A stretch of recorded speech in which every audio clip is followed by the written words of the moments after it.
France. Vous allez d'abord me parler du bilan de la nuit et je vous interrogerai aussi, bien sûr, en ce 7e jour de bombardement entre Israël et l'Iran, mais aussi de réplique de l'Iran vers Israël. Combien de temps encore? Salut tout le monde, les gars, le 25-06, c'est une date qui va tout changer. Oh, le pseudo du mec. Oh là là là. Amazig for life. Salir tout le monde. Les @gars, le 25-06, c'est une date qui va changer, qui va tout changer. Qui va tout changer. On retient. S'il se passe rien le 25, t'es permabonne, c'est bon? Or, quels objectifs, quel rôle pour les États-Unis, quelle réponse aussi aux Européens. Mais d'abord, bien sûr, le bilan de la nuit. Est-ce que vous nous confirmez ce matin que les frappes iraniennes sur le sol israélien ont été les plus importantes depuis 7 jours? Les plus importantes au niveau de victimes, pas obligatoirement, mais elles sont très importantes parce qu'un hôpital a été touché et des habitations ont été touchées. Il faut comprendre que les missiles iraniens sont précis. Ils sont très précis même, à un niveau de 30, d'un radius de 30 mètres. Donc ils savent exactement ce qu'ils font. Quand ils tirent sur un hôpital, le seul hôpital de Beersheva, qui sert tout le sud de Beersheva pour disons, la population bédouine, la population du sud de Beersheva, etc., ils savent exactement ce qu'ils font. Ils ont touché un bâtiment spécifique, qui est un bâtiment, le bloc. Et tu vois, c'est là où la journaliste doit intervenir. La journaliste doit littéralement dire « Excusez-moi, vous avez fait la même chose. À Gaza, à Khan Younes, vous avez fait pareil. Pourquoi elle dit pas ça? Pourquoi la journaliste ne fait pas son travail? Pourquoi? Le bloc opératoire de cet hôpital, en sachant exactement ce qu'ils faisaient. Ils ont tiré aussi sur Ramat Gan. C'est un quartier à l'extérieur de Tel Aviv, personnellement à 500 mètres de la maison de ma fille, et en sachant exactement ce qu'ils faisaient. Vous êtes en train de nous dire ce matin, monsieur l'ambassadeur, que l'Iran a sciemment ciblé un hôpital et des civils. Tout à fait. Tout à fait. Jure un nouveau sub. Ils ne peuvent pas dire qu'ils ne savaient pas, ils n'ont pas bien visé. Merci pour le sub, mon gars. JNKS. Ils savent exactement ce qu'ils font. Alors leur but est de tuer le plus de civils possible. Là, c'était carrément sur un hôpital, donc vraiment, c'est des gens qui ne pouvaient pas bouger. Cet hôpital avait-il été évacué? Est-ce que vous avez été évacué de blessés? Pour l'instant, on parle d'une trentaine de blessés, 34 si je me trompe. Il avait été évacué auparavant, effectivement, parce que justement, il n'était pas suffisamment sécurisé. Hier soir, il était évacué. Et donc, c'est vraiment une chance que certains parlent de miracle. C'est vraiment une chance qu'on a pu évacuer cela à temps et ils ont tiré ça sur cet hôpital ce matin. Vous parlez également d'habitation. Quel type d'habitation et dans quel quartier? Un bâtiment entier est tombé. Y a pas un monde où les missiles sont déviés de leur trajectoire à cause du dôme de fer? Franchement, je sais pas du tout, mais c'est une bonne question. Je sais pas du tout. Dans un quartier dans le sud de Beersheva, et on ne sait pas exactement quel est le nombre de victimes. C'est des habitations, simplement un bâtiment de 4 étages. Et vers le nord de Tel Aviv, je disais au sud de Tel Aviv plutôt, et vers le nord de Tel Aviv, un missile est tombé entre 4 bâtiments. On ne sait pas encore exactement quelles sont les victimes, quel est le nombre des victimes. Mais là, c'est tombé entre les bâtiments. Donc, il y a des dégâts, mais on ne voit pas encore le nombre des victimes. Il s'agit d'un quartier résidentiel? Ah oui, tout à fait. Tout à fait résidentiel. Celui-là, c'est à... Les gars, j'ai une question à vous poser. Parce que hier, il y avait un mec sur le chat qui avait souligné le propos. Les gars, pourquoi Israël sous-estime le nombre de victimes? Parce que je pense que c'est dans leur intérêt de surestimer. Par exemple, de dire qu'il y a 500 morts ou 1000 morts. Parce que peut-être en disant que le nombre de victimes soit aussi élevé, peut-être que ça va accélérer l'intervention américaine. Vous voyez ce que je veux dire ou pas? Ça peut être aussi une tactique. Parce que je comprends ce que vous dites. C'est pour pas paraître faible, etc. C'est de la propagande. Faut pas montrer qu'on est un État, que nous sommes un État faible. Je comprends l'idée.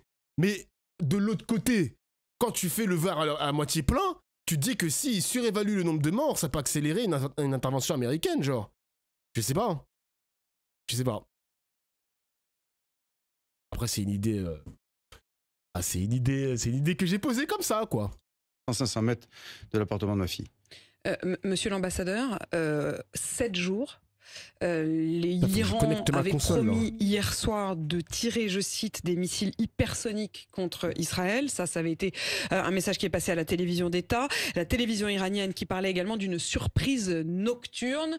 Est-ce que vous vous dites, ils ont cette nuit mis tout ce qu'il leur restait, ou est-ce que vous considérez que l'Iran a encore beaucoup à envoyer comme missiles, comme force de frappe? Je pense que l'Iran a encore des capacités résiduelles assez importantes. Ils ont une économie de munitions. Ils n'utilisent pas tout ce qu'ils ont parce qu'ils comprennent que cette guerre peut durer. Et j'imagine qu'ils veulent garder des munitions pour le jour où les États-Unis, par exemple, décideront de rentrer dans ce conflit pour pouvoir eux aussi les toucher ou bien les menacer. Alors donc, ça m'étonnerait qu'ils aient utilisé toutes leurs munitions. Je pense qu'ils ont une économie de munitions, une économie de guerre qui les force à ne pas tout tirer immédiatement.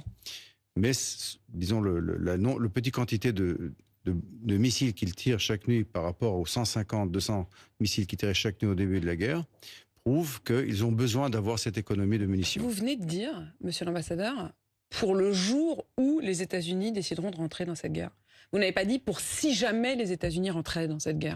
Est-ce que pour vous, ce n'est qu'une question de jour, mais que la décision est prise? Non, je dis pour le jour où les États-Unis décideront. Ça veut dire qu'ils n'ont pas encore décidé. C'est une autre façon de dire la même chose. Je pense que le président des États-Unis prendra sa décision bientôt. Et je ne pense pas que ce sera une surprise. Vous ne pensez pas que ce sera une surprise? Ça veut dire que pour vous, tout porte à croire que les États-Unis vont s'engager à vos côtés de manière active. Vous savez, je suis les déclarations que fait le président Trump. J'ai travaillé avec les équipes du président Trump dans le passé. C'est quelqu'un de très sérieux. Je sais que des gens, des fois, ne comprennent pas ce genre de communication, mais il dit d'une façon très claire ce qu'il va faire, et généralement, il le fait. Alors, en suivant ces déclarations, je pense que c'est assez clair que le président prendra une décision, qui ira peut-être d'un côté ou de l'autre, mais quand même prendra ses décisions peut-être dans les jours à venir. Est-ce que Benjamin Netanyahou a demandé à Donald Trump de s'engager? Nous avons demandé l'assistance des États-Unis dans la défense. Non mais l'Iran, ce n'est pas l'Irak les gars, ça va pas être la même, je vous le garantis. L'armée et les armes qui ont ça fait 25 ans qu'ils se préparent. Faut arrêter de dire que l'Iran va tomber. Mais les mecs, franchement l'Iran, alors j'ai pas envie de sous-estimer l'Iran, t'as capté, mais technologiquement parlant, militairement parlant, ils peuvent se prendre une tempête de la part des Américains les gars. Soyons un peu sérieux. Venez, on élève un petit peu le débat en termes de technologie. Il y a quand même un monde qui sépare les États-Unis de l'Iran, les mecs. Donc, excusez-moi. Après, à voir comment ça se passe sur le terrain. Parce qu'il ne faut pas oublier que l'Iran, dans les montagnes, etc., c'est très difficile de se battre dans les montagnes. Je vous invite à regarder Kingdom, d'ailleurs, qui le prouve. Ça le prouve. Mais, les amis, je comprends, les gars. Je comprends. Je l'avais déjà dit la semaine dernière. Je comprends ce narratif de « j'aimerais un peu que l'Iran gagne pour que Israël se prenne un karma du futur parce qu'ils ont fait trop de dingueries, ils ont terrorisé tout le Middle East, Palestine, Liban, Syrie, Yémen, en veux-tu, en voilà. » Je vois ce que vous voulez dire les mecs, mais derrière, il y a des civils qui n'ont rien demandé de ce bordel. Faut arrêter les gars de prier matin, midi, soir que l'Iran il fasse des dingueries. Faut arrêter les gars, faut arrêter. L'Afghanistan, ça a été 20 ans de galère à cause de la géographie. C'est vrai. L'Iran, c'est l'Afghanistan en XXL. Bonne chance aux États-Unis. Après, les mecs, il y a un bail où les États-Unis... Bon, je vois que Trump, là, il est tout le temps dans sa situation room. Il doit être entouré de ses généraux qui lui montrent des plans de où sont les bases nucléaires, il y a une montagne ici, comment on va faire, la tactique, etc. Là, on est littéralement dans de la stratégie militaire pure et simple, les mecs. Hein. Donc, avant la décision finale de Trump, là, ils sont en train d'évaluer les risques, les risques encourus, etc. Combien de morts? Est-ce qu'on peut éviter de perdre des soldats américains? Est-ce qu'on va pénétrer à pied dans l'Iran ou est-ce qu'on va faire que des cibles aériennes, enfin que de l'aérien, quoi. Que de l'aérien, avion, bam, ça bombarde, en veux-tu, en voilà. On verra, les mecs. On verra. Ça va peut-être se décider ce week-end, les gars. C'est pour ça que je vais peut-être rater la fête de la musique samedi, on verra. Je t'annonce, Dofla, personne n'ira au sol en Iran. Ah bah merci pour le spoil, enculé. Non, je rigole. défense des cieux israéliens. Autant que je sache, nous n'avons jamais demandé l'assistance des États-Unis dans l'offensive. Je dirais plus que J'ai installé ma Switch, c'est bon. je sais que non. Vous n'avez Adieu n'avons ma pas Switch. demandé. vous n'avez pas demandé, vous ne demandez pas. Adieu. Nous ne demandons pas l'assistance des États-Unis dans l'offensive contre l'Iran. Si toutefois les États-Unis vous offraient cette aide-là, ou décidaient d'eux-mêmes, parallèlement, d'aller bombarder, et notamment avec cette fameuse bombe GBU-57 qui pourrait être nécessaire à la destruction de l'installation de Fordo, qui est donc cette installation nucléaire très profondément ancrée dans le sol iranien, vous diriez oui, vous diriez merci. C'est le genre de décision Oui, qui sera merci. prise par le Premier ministre. Mais ce que je peux vous dire, c'est que si les États-Unis décident de rentrer dans la guerre, dans l'offensive, la guerre sera beaucoup plus courte et beaucoup plus rapide et terminera beaucoup plus rapidement. Vous avez donc besoin d'eux pour que ce soit efficace et rapide. C'est pas que quand nous avons décidé de faire cette opération, nous savions que nous étions capables d'y aboutir, de la terminer positivement, c'est-à-dire d'atteindre nos buts sans l'aide d'autres forces internationales, que ce soit les États-Unis ou d'autres. Pourquoi ils doutent, Donald Trump? Sur deux. Hein. Et il ne doute pas. Simplement, il veut peut-être raccourcir la guerre. Ils sont Il veut très peut-être sur deux, les rendre les mecs. choses plus faciles, faire les choses plus rapidement, afin que les Iraniens ne souffrent moins, afin que les Israéliens souffrent moins. Le Pentagone s'est dit prêt à exécuter la décision de Donald Trump à tout moment. Oui. Ça veut dire que ça peut intervenir à tout moment. Est-ce que pour vous, la décision sera Il est prise possible dans que les 24 heures? La décision a déjà été prise et que les avions sont en chemin. Je ne sais pas. Oui, je pense que la décision... C'est une information que vous nous dites ou c'est un Non, doute? non. Je réponds C'est une hypothèse. Non, c'est même pas une hypothèse. Je réponds. J'utilise le même langage, le langage que vous avez utilisé. Je veux dire que c'est vraiment les Américains sont prêts à attaquer immédiatement. Ils sont prêts. Les avions sont sur place. Les avions sont là. De toute Tout façon, est sur ouais. place. Les Américains sont opératifs. Le président leur a demandé d'être prêts. Ils sont prêts. Et le chef du Pentagone dit d'une façon très claire, nous sommes prêts. Donnez l'ordre, nous le ferons. Quand est-ce que cette guerre s'arrêtera? Une fois que nous aurons atteint tous nos buts. Et nos buts C'est quoi vos sont... buts? Merci de le rappeler, parce que il est toujours important de le répéter, parce qu'on nous accuse d'essayer de mener un changement de régime. Ce n'est pas le cas. Nos buts sont deux. Premièrement, nous débarrasser des capacités militaires iraniennes afin qu'elles ne puissent pas, d'une façon qu'elles ne puissent pas les reprendre. Secondo, nous débarrasser du programme balistique Ah ouais, ça veut désarmer l'Iran carrément. Ça va en faire une nation sans militaire, sans armes, sans rien. Putain, très bien. iranien. On voit les dégâts qu'ils ont fait avec ce programme balistique. Et c'est un programme balistique qui a été blessé. Qui a été atteint par nos attaques dans la nuit de la semaine dernière, du jeudi au vendredi. Et donc, s'ils avaient toutes leurs capacités, je n'ai aucun doute que les dégâts qu'ils feraient contre les civils israéliens seraient énormes. Il Et donc, on a décidé je te que jure. ces deux menaces étaient des menaces que nous devions détruire. Une fois que nous aurons détruit... Mais est-ce qu'on se rend compte que l'avenir du monde repose sur la décision d'un seul pays? C'est vraiment trop une dinguerie, les États-Unis de... Ouais, bah les gars... Après, les mecs, hein, les États-Unis parlent beaucoup. C'est vrai que c'est eux qui ont une grande gueule. Mais à voir ce que va faire la Russie et la Chine, il faut savoir que toutes les nations qui ont une armée et qui sont dotées de l'arme nucléaire peuvent mettre une certaine pression sur les autres nations. Là, on voit que les États-Unis prennent le leadership. Ils sont là, des grands mots, des grands gestes. Ça envoie des avions en Europe pour ensuite aller au Moyen-Orient. Ça met son bateau, plusieurs bateaux, porte-avions, etc. en direction du Moyen-Orient. Et mec, oui, les États-Unis décident pour le moment. Ils ont la main. Hein. Ils ont la main. À voir ce que la Chine et la Russie vont faire, parce que ce sont quand même les alliés de l'Iran. Mais j'espère qu'on va pas partir dans une troisième guerre mondiale, les mecs. En fait, ce serait bête de me dire que c'est Israël qui aura déclenché tout ce bordel. De me dire ça, c'est inconcevable, genre. Je m'étais toujours dit dans mon inconscient en 2022 que c'était les Russes qui allaient partir en couille. Genre je sais pas moi, un missile russe qui touche un pays de l'OTAN. La Russie envahit totalement l'Ukraine et commence à grignoter la Pologne, et là ça part vraiment en couille. Je me suis toujours dit que c'était la Russie. Deuxième option, peut-être la Chine qui récupère définitivement Taïwan et les États-Unis portent assistance, et là ça part en cacahuète. Mais jamais j'aurais imaginé que Israël ait peut-être Le pays au monde qui déclencherait une troisième guerre mondiale, tout simplement, quoi. Une troisième guerre mondiale. J'aurais jamais pensé ça, genre. Je sais pas.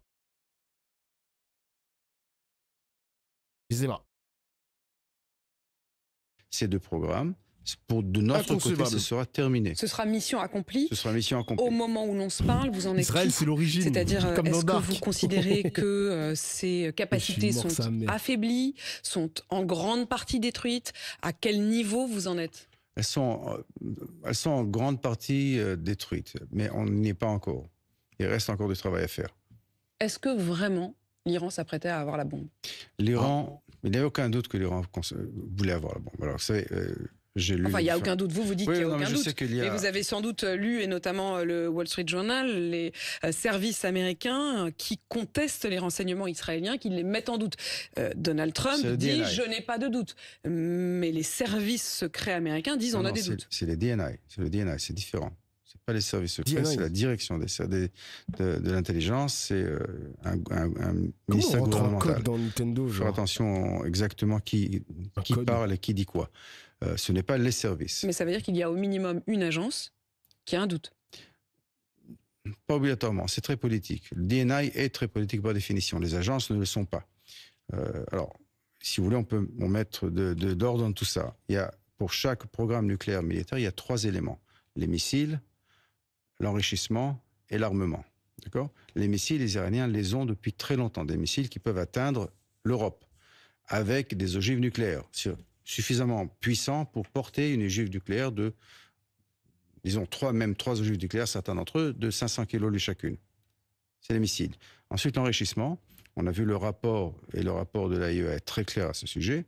Les Iraniens ont suffisamment de matériel fissile enrichi à 60%, d'uranium enrichi à 60%, pour un petit arsenal de 8 à 9 bombes. D'accord ? Ils sont capables d'enrichir à 90% ce qu'il faut pour justement avoir une bombe en une semaine. Ils en sont capables, en avait-il la volonté politique? Exactement. En avait-il la volonté politique? Et il y a certaines lignes qui ont été définies par mon gouvernement. Donc là, on va le croire sur parole, genre.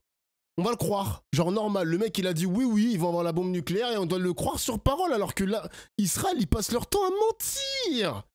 Mec, je suis désolé, après le 7 octobre, quand ils ont fait leur dinguerie en Palestine, bah, il y a eu beaucoup de mensonges, hein. Il y a eu beaucoup de mensonges qui ont été partagés par Israël. Ils ont caché aussi des images. Il y a eu soi-disant des enquêtes internes des soldats israéliens qui allaient réprimander d'autres soldats parce qu'ils ont tiré sur des Palestiniens. Ça se trouve, les mecs, ils sont encore en service, les mecs. Ils sont peut-être même pas en prison, cour martiale ou je ne sais pas quoi.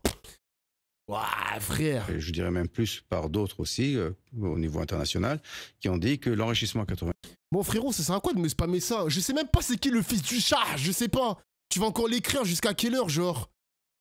Mec, c'est un truc de ouf. Arrêtez de croire que c'est le stream de vos darons, wesh.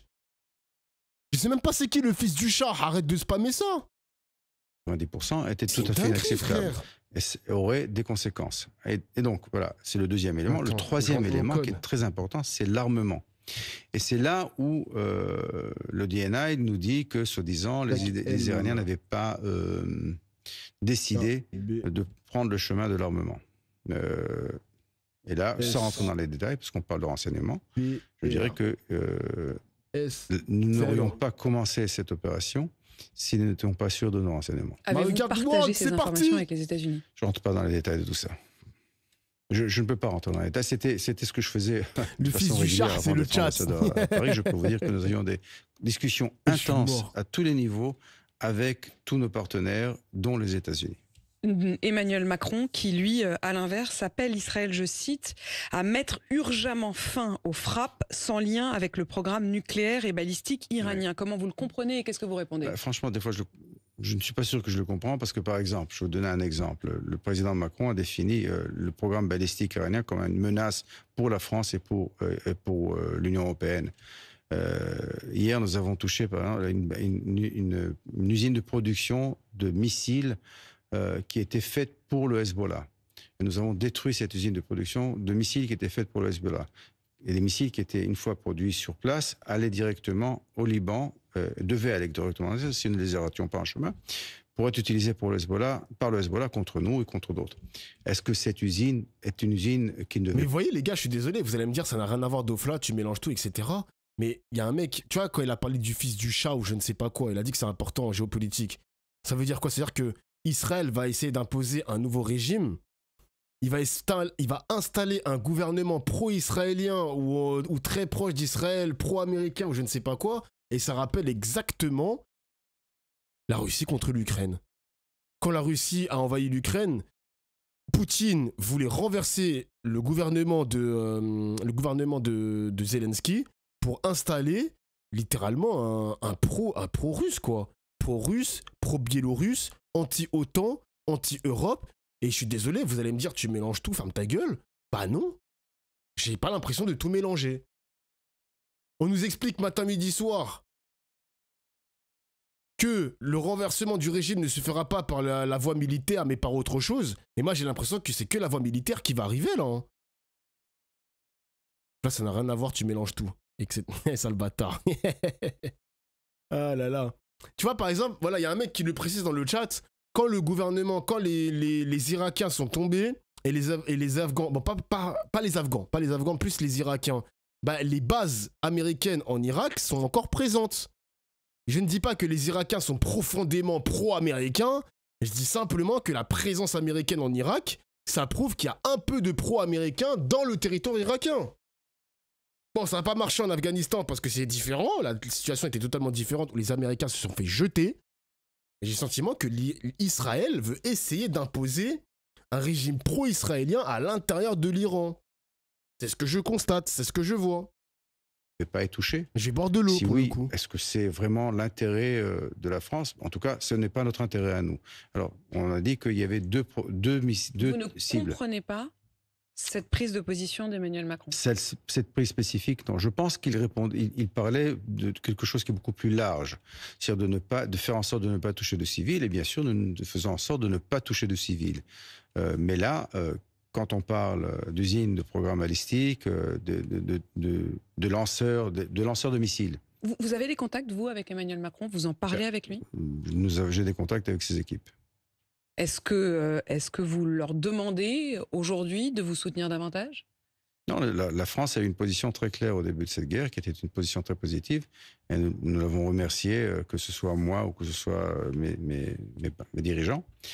Mais là, cette demande spécifique, je ne comprends pas entièrement ce qu'elle veut dire. Parce que le programme balistique iranien est une menace, non seulement pour Israël, mais une menace qui a été définie comme telle par le président, aussi pour la France et aussi pour l'Europe. Monsieur l'ambassadeur, arrêtez de parler de nous, les gars. Arrêtez de parler de l'Europe. Parle en ton pays.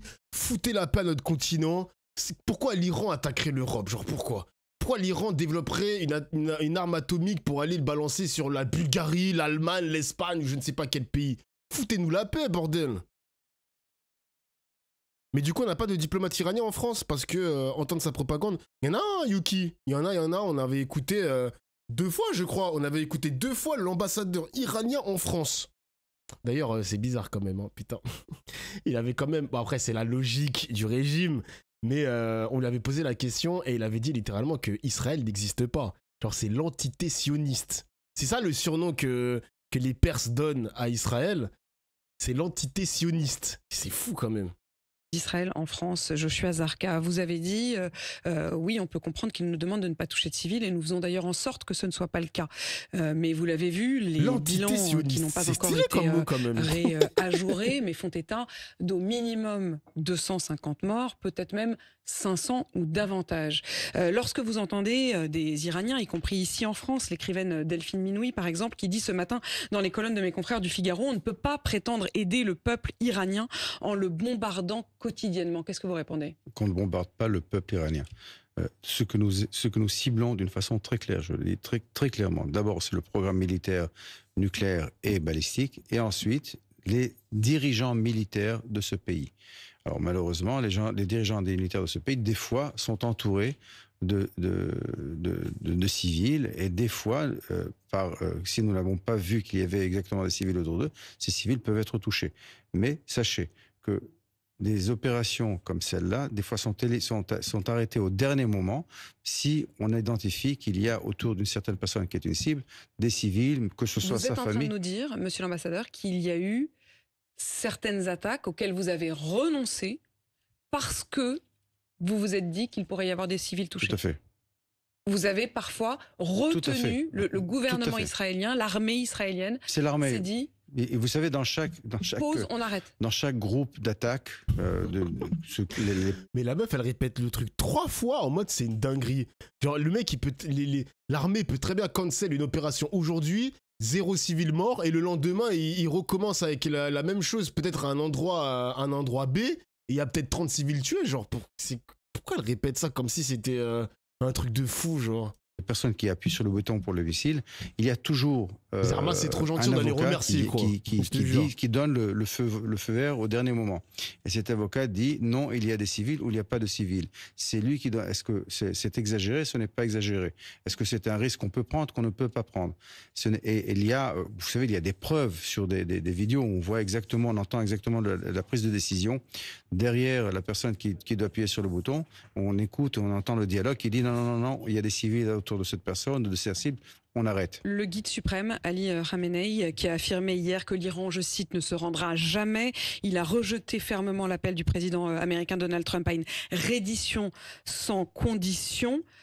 Est-ce que vous vous dites, est-ce que vous espérez encore que l'Iran s'assoie à la table des négociations? Je ne pense pas que en tout cas, notre communication à nous ne demande pas. Vous voyez, et les gars, comment ça me fout la haine ce qu'il vient de dire? Ça me fout la haine parce que t'as l'impression que pour les Israéliens, et c'est encore une fois les gars, je vais encore dire des dingueries, mais encore une fois j'ai l'impression que la vie palestinienne ça ne vaut rien aux yeux d'Israël.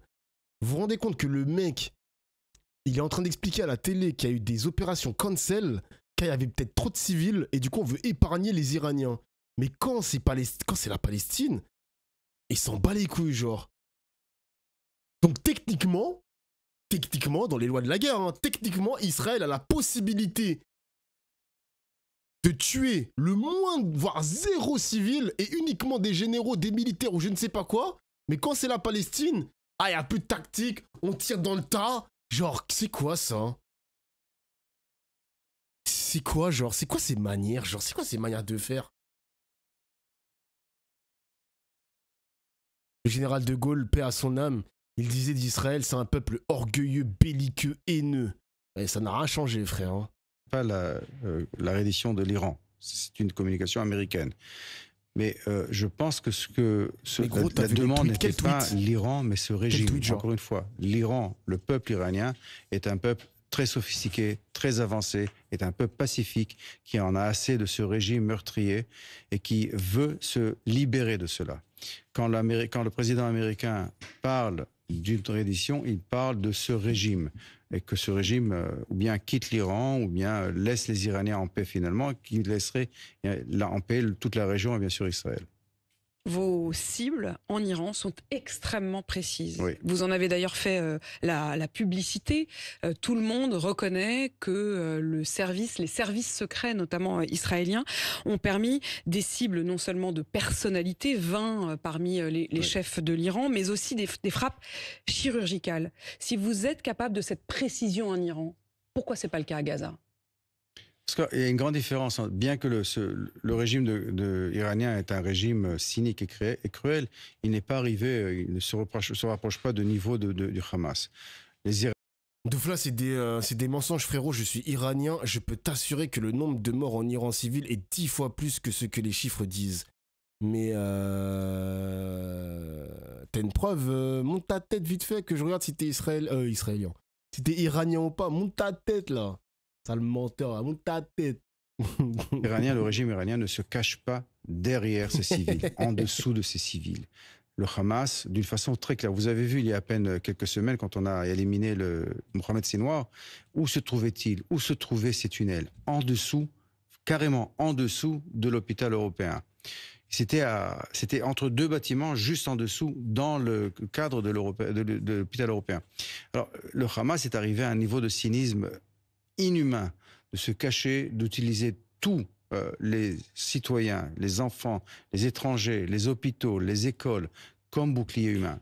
Heureusement, ce n'est pas le cas des Iraniens. Votre capacité à avoir infiltré l'Iran et le Hamas, non. Non, c'est un échec? Ça, vous parlez, j'imagine que vous voulez parler du 7 octobre et comment on a réussi par rapport à la fois le 7 octobre et l'Iran et le Hezbollah et tout ça. Ça, c'est une question qui va être vérifiée par une commission d'enquête éventuellement quand elle aura lieu. Mais oui, il y a eu des erreurs qui ont été faites. Il y a eu, disons, des erreurs d'appréciation.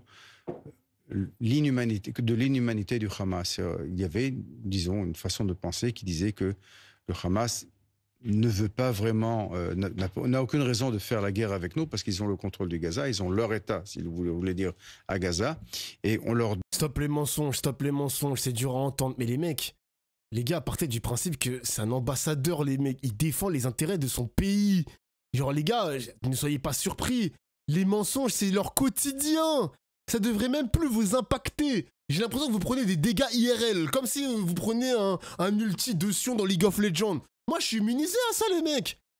Eh, les gars, depuis le 7 octobre, on stream ça. On stream les mensonges israéliens. Ah, normalement, vous devez même plus prendre des dégâts, les mecs. Un nouveau sub. Non, mais les questions sont problématiques. Après, évidemment, les mecs, BFM TV, BFM TV n'appartient plus à Drahi, qui est aussi israélien. Il appartient à un Français libanais. Mais la journaliste qui fait pas très bien son travail, bah, on est aussi habitués, les mecs. On est aussi habitués, les gars, hein, franchement. Oh, merci Rice pour le sub, merci mon gars. On les aide financièrement. Pourquoi nous tirait-il dessus et pourquoi commencerait-il une guerre comme celle-là? Mais le peuple français mange cette propagande, mais c'est normal, abusé comme les gens sont de plus en plus teubés. Eh ben Gérard, mon frère Gérard, j'ai vu un sondage qui est sorti aujourd'hui, et je crois que ça a été précisé après. Un sondage est sorti aujourd'hui où il y a 70% des Français, corrigez-moi si je me trompe sur le chiffre, mais en gros la majorité des Français étaient contre la reconnaissance de l'État de Palestine. Mais c'était pas le moment, un truc comme ça. Bref, ils étaient contre. Mais ce que vous ne savez pas, le chat, ce que vous ne savez pas, c'est que dans ce sondage, on ne voit pas, enfin dans l'article, on ne voit, enfin dans l'image en tout cas Twitter, on ne voit pas qui a commandé le sondage. On ne le sait pas. Nouveau sub. On ne le sait pas. Eh ben quand tu te renseignes, au lieu de rester que sur Twitter, il faut aller en profondeur. Je me suis renseigné. J'ai vu les commentaires, j'ai redécoupé l'information, etc. C'est un sondage qui a été commandé par le CRIF.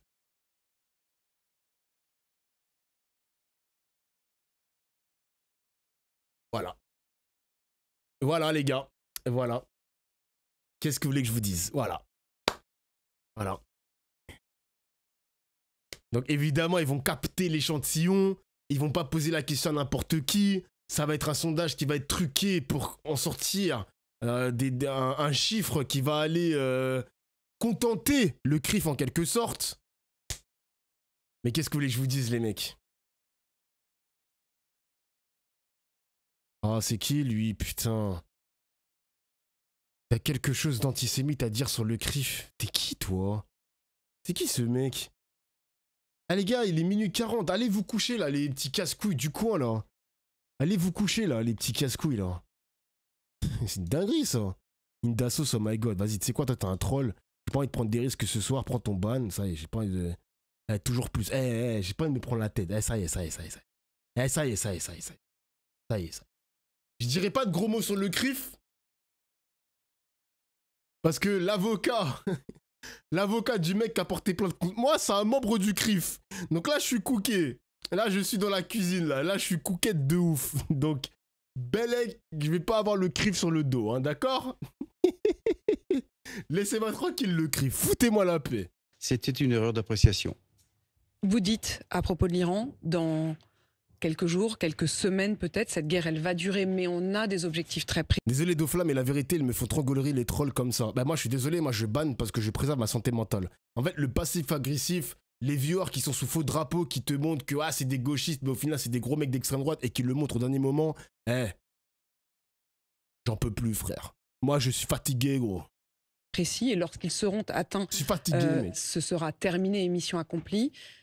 Quand est-ce que ça s'arrêtera côté Gaza? Dès qu'ils libéreront nos otages. Le seul objectif, c'est la libération des otages. Si les otages sont libérés... La guerre est terminée. La guerre est terminée. La guerre est terminée. Nos otages, vous savez, ça fait 2 ans pratiquement qui sont entre les mains dans les conditions les plus inhumaines Il n'y possibles. a plus d'otages, chef. Si ce soir, Est-ce que vous avez des maintenant, preuves de ils vie libèrent nos encore otages, ce soir, la guerre est terminée, est finie. Merci Joshua Zarka d'avoir répondu à mes questions ce matin sur RMC BFM TV. Vous êtes donc ambassadeur d'Israël en France. Vous nous avez donné ce premier bilan et à l'instant ce bilan des Aïe, aïe, aïe. Attends, quoi? Le bilan de quoi? des blessés sur place dans l'attaque de l'hôpital est revu à la hausse. 47 blessés sont à déplorer, dont 3 graves. Merci à vous, il est 8h05. Putain, mais c'est vraiment des grosses merdes, BFM TV. C'est vraiment des grosses merdes. Genre, ils invitent l'ambassadeur israélien à la toute fin, rappel du bilan, nanani. Ils ont même pas fait ça pour l'ambassadeur iranien. Là, vraiment, c'est dans le narratif de « Ah, faut choquer un peu nos auditeurs, il y a un petit rappel du bilan, etc. » Non, c'est trop une dinguerie. Excusez-moi, les gars, c'est fatigant. Oh non, c'est fatigant, les mecs. Ils l'ont même pas fait pour l'ambassadeur iranien, les mecs. Ils l'ont même pas fait, genre. Il n'y a pas eu une question pour un petit peu piquer l'ambassadeur israélien. Il n'y a pas eu une question. Alors que l'Iranien, on l'a cuisiné comme jamais. On l'a cuisiné comme jamais, frère. Ah là là là là là.